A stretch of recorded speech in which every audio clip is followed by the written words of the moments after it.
Well, hey there team, and welcome back to the channel, and welcome to the Gamer's Guide for Daily Deals. That's right, a new segment. I've been flirting with the idea of doing some sort of shout-out video, much like the revisits that I used to do on this channel, where I can point out a great game that happens to be on significant sale at the moment. And the hope is, along with the overviews that I already do for new releases, that this might be something valuable to you guys as gamers looking for your next purchase. So yeah, a little bit of front loading, but let me know what you reckon. Maybe we make this a regular thing. So today I thought it would be great to talk about Aliens Dark Descent that's just gone on a deep sale as part of Focus Entertainment publishing brand Deep Sale. So it's 50% off at the moment, and I highly recommend it. If you're not 100% sold by the end of this video, I actually did a full playthrough of this back when we did playthroughs, and you can find that on the channel somewhere. But yeah, currently I've got over 40 hours clocked on my Steam profile. I booted it back up on super hard difficulty to just jump back in, and my god, it holds up so well. Now, I don't want to say it's the best Aliens game ever, because I think most would take issue with that and say that Alien Isolation holds that part, but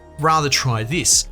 A lot of people hold Alien and Aliens as the quintessential Alien movies, in some cases the only Alien movies if you want to bury your head in the sand. And while I would say Alien Isolation is the quintessential video gamification of the first movie, Alien, this, I think, is the counterpart. This is the perfect video gamization of the Aliens sequel movie. Which, looking at it at first blush, you might not see that. I feel like a lot of people put a lot of hopes and dreams into Colonial Marines, because for a long time, AAA, the stranglehold was held by first-person shooters. It was expected to be a first-person shooter, and despite all of its, AI issues that came to be found out later on, that game still went down the run-and-gun Thunder route, which still isn't the spirit of Aliens. And this captures it much better, with a bit more of a sort of stealth and go-loud interplay that I wholeheartedly recommend as someone who is very, very picky when it comes to stealth mechanics, and we've talked about this many times, but it works incredibly well in here. So look, what makes this tick is the fact that it's actually a really good hybridization of a lot of different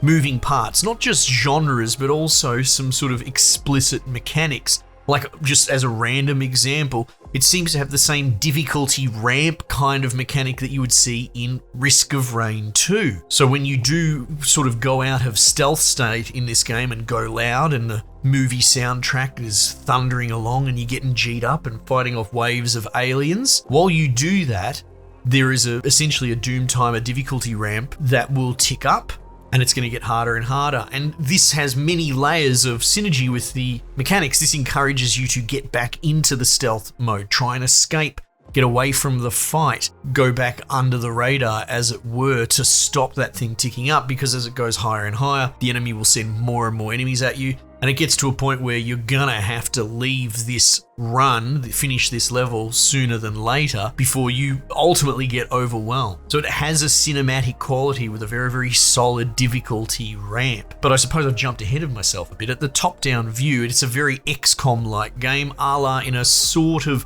real-time setting. Borrows heavily from things like the Red Solstice, actually. So you don't explicitly control individual dudes so much as you control your little four-man squad and move them around.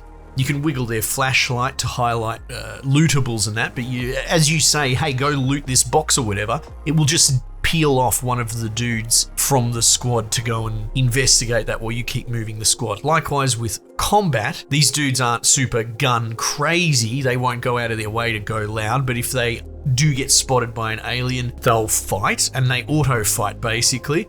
You've got little spacebar, pseudo slowdown pause, activatable abilities like a shotgun or a grenade launcher if they get too close, and that has a limited cooldown resource. Be used for many other things, placing turrets and, motion detector type bait decoys that you can place around the map. And it works out very, very well. Very much, plate spinning, but you do have a bit of grace with that pause button. The aliens are incredibly terrifying and lethal. Maybe you lay down a wave of suppressing fire on one angle, but they get through, and the acid bursts will really hurt your dudes. Sometimes they'll get grabbed and dragged off to be incubated. So it's ticking all the boxes, and it has a really good story all the way through. Dialogue, characters, everything's solid. A lot of cool cutscenes. It has this sort of unique art style that is stylized, which I talk about this all the time. Stylized art trumps realism art every single time, because 10 years from now, all the stuff that's going for hyper-realism is going to look old and crap. This will be evergreen, has these sort of sharp, painterly edges to the character models. It's very, very original. I like it a lot. And you have that XCOM base management layer above all of that. So you'll go back to your ship. I don't want to give away any of the story because it's really good and quite thrilling. But you go back to your ship and you have different department heads, put dudes into medical, treat them both physically and mentally. They start to crack and break under the strain, and there's a stress mechanic to it. Level up your dudes, buy equipment, all this sort of cool stuff that you would expect from something in this tactical management genre. But yeah, it can't be overstated that, especially now, I booted up my save, there's a new game plus that's been added, which I don't know how I feel about that. The part of these XCOM-like games are the characters that you make along the way, and I don't really have a relationship with these guys from a year ago playthrough, so maybe I'll just boot it up from fresh and play some more. But moving through the facility is your little squad, and it really does nail that front end of the Aliens movie where you're on high alert. You don't necessarily want to sprint everywhere. There's a lot of sort of interplay around welding and cutting open doors. In fact, that's how the core save system works, that you kind of have to weld your dudes into a safe haven to rest and recover and save your game. But it's a great example of really getting an evocative, immersive horror feel just through lighting, environmental design. You have these humongous vista levels. The first one especially is very reminiscent of Hadley's Hope, and that's another unique part of this gameplay loop, is the idea that you kind of do repeat runs back into this same map or instance, and it's quite massive.